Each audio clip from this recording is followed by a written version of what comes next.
He'd never been one for heights, but this had to be done. Fumbling under his coat, he managed to pull the hammer out of his belt.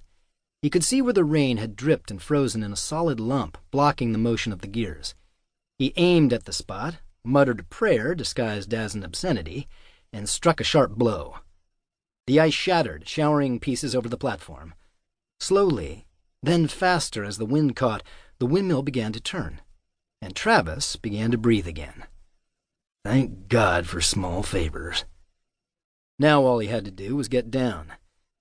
Leading blindly with his feet was harder than he'd expected. More than once his boot missed the rung, and he had to save himself by grabbing with his hands. But at least the job was done. At least he was on his way down.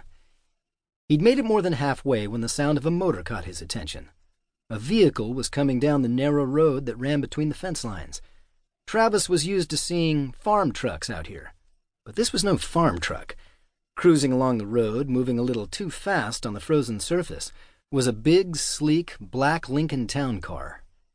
He kept easing his way down the ladder, stealing glances at the Lincoln as it came closer. Travis had an eye for cars. This model, which appeared to be in good condition, was about 15 years old, the kind of vehicle a well-heeled senior citizen might own. Maybe the driver had taken a wrong turn and was lost. There was no other reason a car like that would be on this road. He was about 8 feet from the ground when the Lincoln hit an icy spot, spun in a half circle, and slammed into Travis's gatepost. Distracted for an instant, Travis let his foot slip the barest inch too far. His cold, numbed hands lost their grip. He slipped down several rungs and fell backward, landing on the hard ground with a force that felt like being hit by a 10-ton truck. For the moment, all he could do was lie there and close his eyes until the world stopped spinning. Nothing seemed to be broken, but when he got his breath back and his legs under him, some old codger was going to catch hell. Maggie Delaney, the newly re-elected mayor of Branding Iron, had driven out to check on Abner Jenkins, whose farm was a few miles out of town. Earlier that morning, she'd called the old man to make sure he was prepared to play Santa in this year's Christmas parade. His landline phone had rung 6 times without an answer.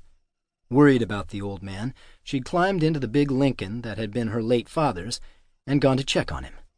She'd found Abner's truck missing from the yard. His house, when she checked inside, had been empty.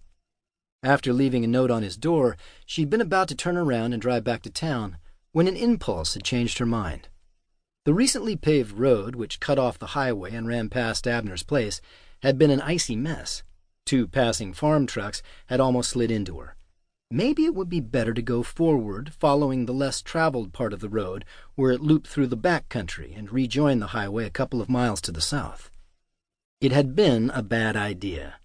The rest of the road was even icier. She was already late for her 10 o'clock meeting with the library board, and now her dad's beloved old Lincoln had slid, spun, and crashed into a metal gatepost, causing a startled man to fall off his windmill. From the car, she could see him lying on the frozen ground. He didn't appear to be moving. Good Lord, what if she'd killed him? She flung herself out of the car, her kitten-heeled boots barely finding purchase on the ice-encrusted ground. The car had pushed the gatepost to one side, freeing the gate to swing open in the wind.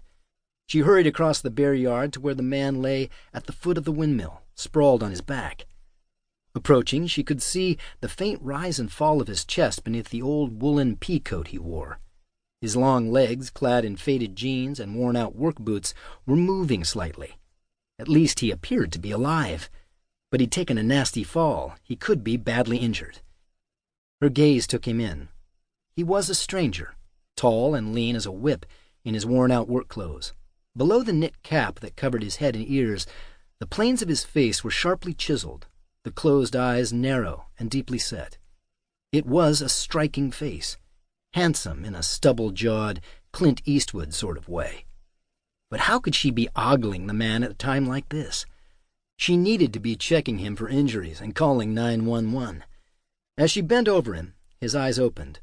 Slate-colored eyes, their look so cold and piercing that she drew back with a little gasp. His lips tightened. He cleared his throat.